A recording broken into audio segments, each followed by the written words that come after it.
झारखंड में विधानसभा चुनाव का ऐलान हो गया और इसी के साथ इंडिया वर्सेस एनडीए की लड़ाई जोरों पर है। एक तरफ संथाल और कोल्हान को एकजुट करने की पूरी कवायद की गई है और दूसरी तरफ बीजेपी ये कोशिश कर रही है कि इस बार जेएमएम यानी कि इंडिया ब्लॉक जो कि इस वक्त झारखंड की सत्ता पर काबिज है, उनके पास संथाल और कोल्हान का वोट ना जाए, क्योंकि अगर उनका वोट जाता है तो सत्ता पर इस बार फिर से वही काबिज होंगे। संथाल और कोल्हान की संख्या सबसे ज़्यादा है झारखंड में और वही तय करते हैं कि आखिर सत्ता पर काबिज कौन होगा। 2019 में संथाल कोल्हान का वोट सबसे अधिक जेएमएम को आया था, यानी कि इंडिया गठबंधन को आया था। जेएमएम, राजद, कांग्रेस, इनका जो गठबंधन है इनके पास आया था। लेकिन इस बार पूरी कोशिश की जा रही है कि एनडीए वाले उस वोट बैंक को इकट्ठा कर लें और यही वजह है कि प्रधानमंत्री नरेंद्र मोदी झारखंड के अलग अलग जगहों पर जाकर बांग्लादेशी घुसपैठी, संथाल, इन तमाम मुद्दों को उजागर कर रहे हैं। तो दूसरी तरफ हेमंत सरकार ये पूरी कोशिश कर रही है कि इसे अमीरी और गरीबी के ढांचे में लाया जाए। संथाल के साथ सौतेला व्यवहार, संथाल को बेवकूफ़ बनाना, इस तरीके के तमाम मुद्दे हेमंत सोरेन के द्वारा सामने लाए गए हैं ताकि संथाल पर अधिक भरोसा हेमंत सोरेन का हो, यानी कि संथाल सबसे अधिक भरोसा हेमंत सोरेन पर करें। झामुमो कांग्रेस नेताओं ने भाजपा पर पैसे के बल पर परिवार, पार्टी और समाज को तोड़ने का भी आरोप प्रमुखता से लगाया। हेमंत केंद्र सरकार पर झारखंड के साथ लगातार सौतेला व्यवहार करने का आरोप लगा रहे हैं। वो लोगों को ये संदेश दे रहे हैं कि उनकी सरकार गरीब, आदिवासी, मूलवासी, पिछड़े, दलित, किसान, मजदूर के आशीर्वाद से बनी है और चल रही है। वो इन वर्गों के कल्याण के लिए काम कर रहे हैं और भाजपा के पेट में दर्द हो रहा है।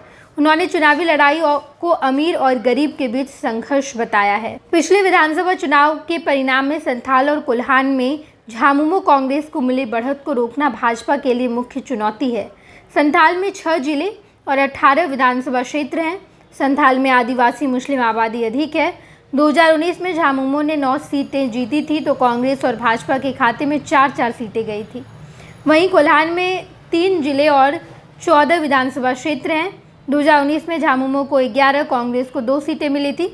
पूर्वी जमशेदपुर से निर्दलीय सरयू राय ने सिटिंग सीएम रघुवर दास को हराया था। भाजपा खाता भी नहीं खोल पाई थी। लेकिन इस बार बिल्कुल अलग है। हेमंत सोरेन जेल गए, उसके बाद वापस आए तो उनके साथ सांत्वना वाला वोट भी है।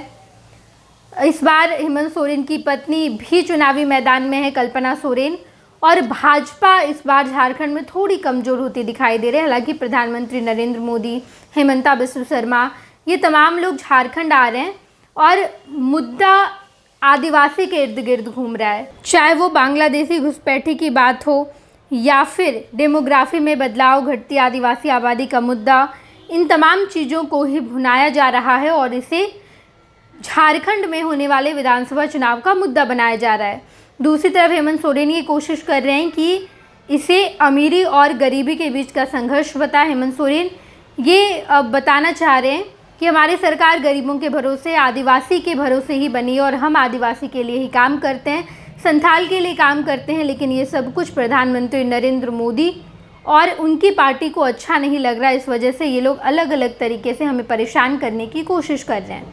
भाजपा के द्वारा भी लगातार हेमंत सोरेन पर आरोप लगाए जा रहे हैं, लेकिन इन सबके बीच तारीखों का ऐलान हो चुका है और बेहद महत्वपूर्ण है ये चुनाव, जहां पर झामुमो कांग्रेस राजद की गठबंधन यानी कि इंडिया ब्लॉक होगा और दूसरी तरफ बीजेपी और जेडीयू, इस बार तो चिराग पासवान की पार्टी लोजपा रामविलास भी है। इन तमाम लोगों के गठबंधन के साथ ही इंडिया ब्लॉक की लड़ाई है। देखना दिलचस्प होगा कौन कितना वोट ला पाता है और उसके बाद जब चुनावी मैदान में ये लोग पहुंचेंगे तो किसकी जीत होगी। हम आपको तमाम खबरों से रूबरू कराएंगे। आप देखते रहिएगा खुश बिहार झारखंड।